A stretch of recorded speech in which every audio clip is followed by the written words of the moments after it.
Mitra Idola, kita diskusi sekarang tentang Pusat Data Nasional terganggu, apa yang terjadi, gimana kesiapan kesiapan nasional kita dalam menghadapi era cybercrime. Bersama kita nih untuk memperoleh gambaran atas persoalan ini, kita telah terhubung dengan narasumber kita, Bapak Ardi Suteja, founder Indonesia Cyber Security Forum. Halo, selamat pagi Pak Ardi Suteja. Selamat pagi Mbak Mita, Mbak Nadia ya? Iya. Gimana kabarnya Pak Ardi? Sehat ya? Alhamdulillah. Alhamdulillah sehat-sehat. Gimana di Semarang? Semarang ini lumayan panas. Lumayan panas. Panas hujannya gitu deh. Gitu. Pak Ardi, gimana? Apa sih sesungguhnya yang terjadi pada Pusat Data Nasional kita sehingga mengalami gangguan? Jadi memang pada beberapa hari yang lalu itu ya ada gangguan yang kebetulan berdampak pada banyak institusi pemerintah ya, termasuk imigrasi dan lain-lain ya. Itu tidak bisa sistem mereka yang di hosting di PDN itu tidak berfungsi dan berimbas pada pelayanan publik yang saya juga nggak tahu berapa banyak, tapi memang sangat besar itu dampaknya dan sebagaimana diketahui juga menimbulkan antrean panjang ya di imigrasi di beberapa bandara dan ini juga sesuatu yang sebetulnya sangat-sangat mengejutkan dan ini bisa terjadi. Nah, pertanyaan kan timbul, kenapa kok bisa terjadi? Padahal ini udah kita bicara suatu fasilitas canggih pemerintah yang notabene katanya paling canggih, paling aman ya. Tapi masih terjadi. Nah, ini timbul pertanyaan kenapa kan gitu. Tapi sebetulnya ini kita sudah prediksi akan terjadi dari berapa 2-3 tahun yang lalu kita sudah sampaikan kepada teman-teman di Kominfo bahwa hal seperti ini akan terjadi dan ya terjadilah gitu. Sudah diprediksi sebetulnya. Sudah, karena kita udah lihat indikasi-indikasi kerentanannya, tapi ya nggak tahu kayaknya masyarakat kita udah jarang mau baca ya sesuatu di media sekarang. Mungkin nih saatnya yang tepat nih, mungkin Pak Ardi bisa kasih tahu kita nih penyebab gangguannya apa sih sebetulnya? Ya, penyebab gangguan bisa macam-macam ya, bisa teknis ya, bisa juga karena akibat serangan ya. Tapi saya tidak mau mendului ya, tapi indikasinya kelihatannya memang ini kok bisa lumpuh seperti ini ya, ini ada gangguan bukan gangguan lagi, udah serangan cyber. Jadi bisa nggak peristiwa ini jadi acuan bahwa keamanan pusat data nasional kita mengkhawatirkan? Ya jelas lah. Gimana nggak mengkhawatirkan kalau bisa melumpuhkan imigrasi kan notabene salah satu institusi pemerintah yang sangat strategis dan sangat penting ya, yang memang harus dijaga keamanannya dan keandalannya karena itu terkait pelayanan publik. Dan pelayanan publik kan bukan di Indonesia aja, tapi internasional juga. Artinya ini sudah menjadi sorotan ya, terkait dengan persepsi ya, reputasi dan integritas pemerintah dalam melaksanakan pelayanan digitalisasi. Selama ini Pak Ardi lihat nggak ada semacam uji ketahanan Pusat Data Nasional udah ada sebetulnya? Saya curiga ya mungkin tidak dilakukan langsung dipasarkan kepada institusi langsung mereka hosting di sana, tapi keandalannya tidak pernah diuji berkali-kali berlapis-lapis karena kalau standarnya kode sekelas ini seharusnya berlapis-lapis sampai semuanya yakin baru bisa dipasarkan. Nah yang kasihannya imigrasi sebagai tenant kan, jadi berdampak ya di mata masyarakat nih imigrasi nggak beres nih kan gitu. Tapi padahal bukan imigrasinya, jadi ya kasihan lah. Dan ini juga buat kita bukan hanya pemerintah, tapi di industri juga jadi ikut terseret ya seolah-olah kita nggak becus nih ngelola data center kita. Gitu. Iya benar juga. Kalau berkaca pada peristiwa ini, sebetulnya berarti gimana sih Pak Ardi kesiapan nasional kita dalam menghadapi era cybercrime? Waduh, saya harus jujur ya, nampaknya kurang begitu menggembirakan ya. Karena kalau melihat kejadian kemarin ya, itu sama situasinya ketika saya ngadapin 2013 ketika seorang presiden Indonesia itu disadap. Ya. Nah, artinya waktu itu kan pertanyaan yang sama juga muncul di kalangan teman-teman ya. Kok bisa seorang presiden disadap? Nah, kita lihat lebih dalam ke dalam ya, ternyata memang banyak hal yang tidak berfungsi. Nah, ini sama, artinya disiplin manajemen krisis ya, terus tata kelola ya, terus kepatuhan ini kayaknya di PDN ini tidak tidak diindahkan.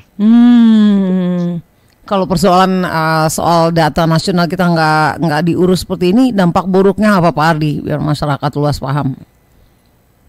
Ya ironisnya kalau kita ngerti perlindungan data ya, ya saya nggak bisa ngomong terlalu banyak ya, tapi ya, masyarakat bisa menilai sendiri. Apalagi nanti bulan Oktober kan akan akan diberlakukan undang-undang perlindungan data pribadi. Ini harus terjadi sebelum Oktober, bayangkan coba seperti apa. Perlindungan data pribadi.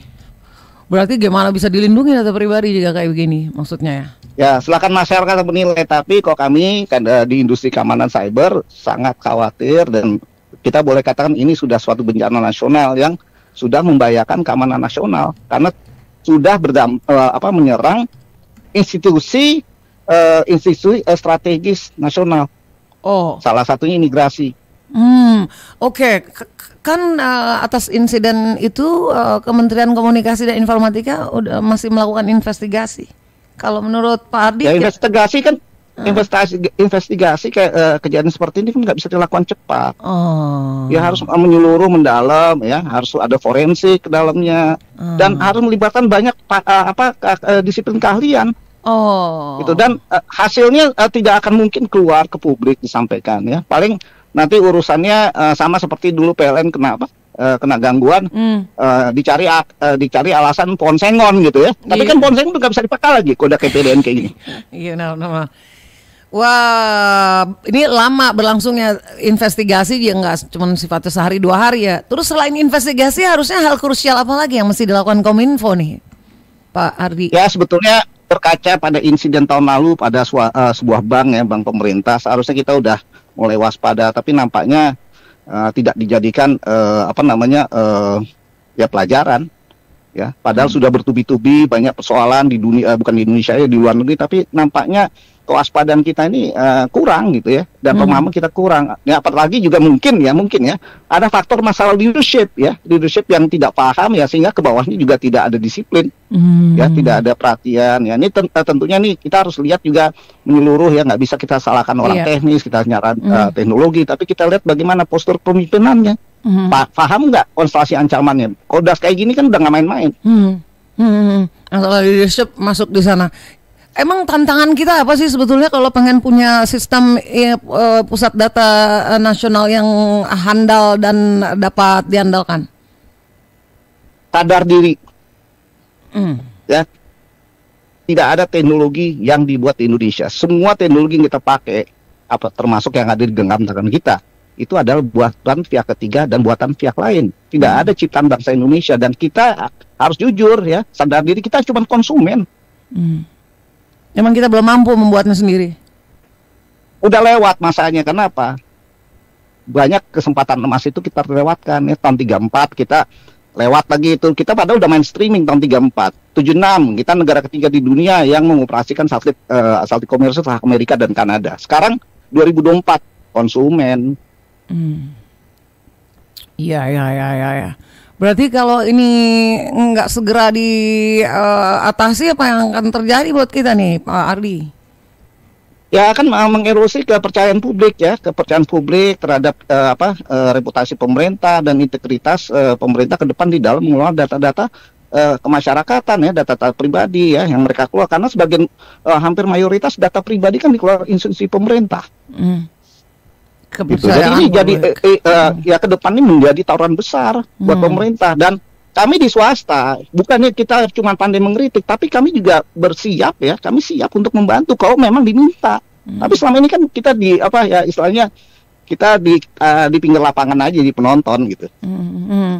Ini sebetulnya udah berbahaya banget nih sebetulnya. Orang-orang mungkin nggak aware atau bagaimana Pak Ardi? Harusnya pemimpinnya tadi masih jauh lah. Kita mungkin satu generasi baru ngerti yang namanya bahaya ancaman cyber. Karena kalau saya bilang 2013 presiden kita disadap. Ini seorang pemimpin negara loh, disadap dengan mudah ya. Artinya kan banyak hal yang tidak berfungsi. Nah sekarang 2024 PDN diserang, sama pertanyaannya, kok bisa? Artinya ada yang tidak berfungsi dengan baik, tidak dilakukan tata kelolanya, ya kepatuhannya, disiplin, ya manajerialnya kurang. Kesadaran SDM juga. Iya, sadar diri, kesadaran akan cybercrime juga kayaknya belum terlalu membahana di seluruh pelosok Indonesia kayaknya, Pak Ardi. Itu karena pemimpin lagi. Betul. Jadi ini masih jadi tantangan buat kita semua, dan ini nggak bisa hanya dipasarkan pemerintah. Ini harus melibatkan semua pihak ya, masyarakat ya, perguruan tinggi ya, industri, ini harus semua terlibat. Nggak bisa hanya pemerintah yang jalan. Nah ini harusnya mulai dari yang mengkonsolidasi harusnya si pemerintah kan, Pak Ardi? Enggak juga, harus inisiasinya harus sama-sama. Kalau pemerintah aja persepsinya kan, perspektifnya juga nggak belum tentu sama dengan yang ada di masyarakat dan di industri. Ini kan di ranahnya Kominfo berarti sebetulnya. Betul. Nah, Kominfo kan kita juga tahu mereka juga berlomba dengan waktu, berlomba dengan kemajuan teknologi, apalagi juga terkait dengan keahlian. Karena teknologi kan berubah cepat. Iya bisa mengikuti semuanya. Oke, ini karena eranya sekarang udah ada kejahatan di dunia cyber, harusnya kesadaran diri kita dan peningkatan istilahnya awareness kita harusnya lebih meningkat ya. Kalau Anda bilang satu generasi berarti terlambat dong kita. Ya, kalau buat saya sih, karena saya orang yang harus optimis ya, tidak ada kata terlambat selama kita ada kemauan mau belajar dari pengalaman orang lain. Dan mau mendengarkan. Ya, kok nggak mau mendengarkan ya, istilahnya kalau anak muda bilang EGP, emang gue pikirin gitu. Harus ada mendengarkan dan perhatian. Baiklah kalau gitu kita jadi ngerti nih gambaran atas persoalan ini. Pak Ardi, makasih ya sudah kasih kita. Sama-sama Mbak Nadia, dan salam buat teman-teman, dan tentunya salam buat pendengar Idola yang ada di Semarang. Oke, salam kembali. Sampai jumpa Pak Ardi. Baik. Ya, Mitra Idola, demikianlah kita telah mendengar tadi penjelasan dan pandangan pemikiran dari narasumber kita, Pak Ardi Suteja, dia founder Indonesia Cyber Security Forum ya, ICSF. Mudah-mudahan ini membangun kesadaran kita nih Mitra Idola tentang betapa krusialnya ya era cybercrime sekarang, dengan terganggunya pusat data nasional dan kesiapan nasional kita dalam menghadapi era cybercrime ini akan dipertanyakan gitu. Mudah-mudahan kita dapat memberikan masukan juga pada negara dan menjadi kesadaran kita bersama juga. Tadi kalau kata Pak Ardi Suteja bilang nggak bisa diselain sama pemerintah semua juga. Di kita warga bangsa juga perlu memiliki kesadaran ini.